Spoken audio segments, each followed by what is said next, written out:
Brain টিউমারে আক্রান্ত স্বামীর অপারেশনের জন্য আর্থিক সাহায্যের আবেদন অসহায় স্ত্রীর। চরিলাম ব্লকের উত্তর ব্রজপুর পঞ্চায়েতের ৫ নম্বর ওয়ার্ড কদমতলী চৌমুহনী এলাকায় বাড়ি অনিল দেবনাথের। ব্রেন টিউমারে আক্রান্ত স্বামীর অপারেশনের জন্য আর্থিক সাহায্যের আবেদন জানান তার অসহায় স্ত্রী।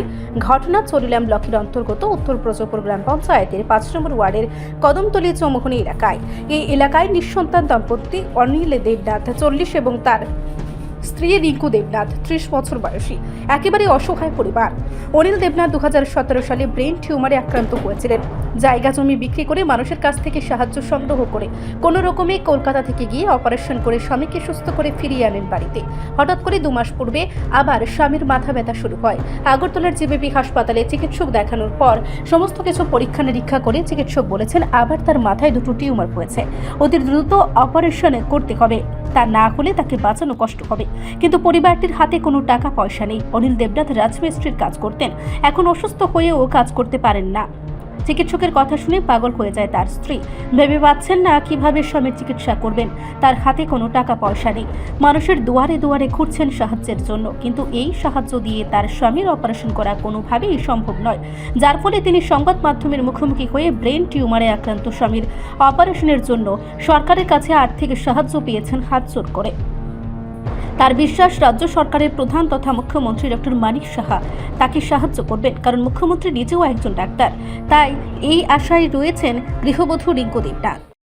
আমার স্বামীর 17তে ব্রেন টিউমার হয়েছিল পরে মানে অপারেশন করে আছে কলকাতাতে অপারেশন পরে সুস্থ হয়ে আসছিল 8 বছর।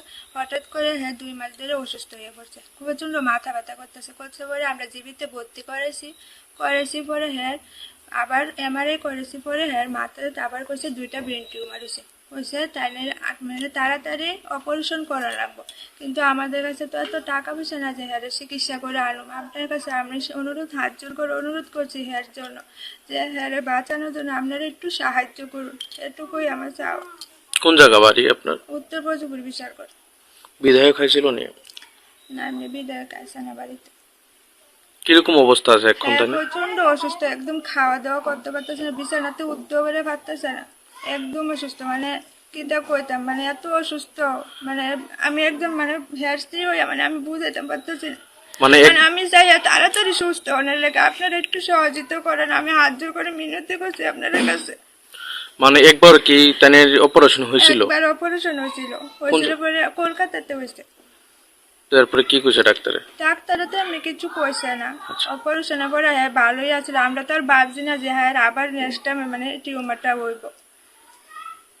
তো তারপরে ওখানে তো হয়েছে পরে কইতাছে আবার অপারেশন করা লাগবে। অপারেশন করতে কলকাতা ডাক্তারে কইছে 7 লাখ টাকার মতন লাগবে। টোটালি এখন কত লাখ টাকা লাগবে? 7 লাখ টাকা। এখন কি চাইতেছেন আপনারা? আমি চাইতেছি মানে সবাই সহযোগিতা করে আমার স্বামীকে সুস্থ করে আনানোর লেগে। অনিল দেবনাথ কি করতো এমনি আগে? তাই না, এমনি যে কোনো কাজ মানে রাজমিস্ত্রি কাজ করতো আর কি। ও একদিন কাজ করলে 2 দিন বেড়ে থাকতো, সবসময় কাজও করতে পারতো না, অসুস্থ না, তাই জন্য কাজও করতে পারতো না। রিপোর্ট সংবাদ প্রতীক্ষা।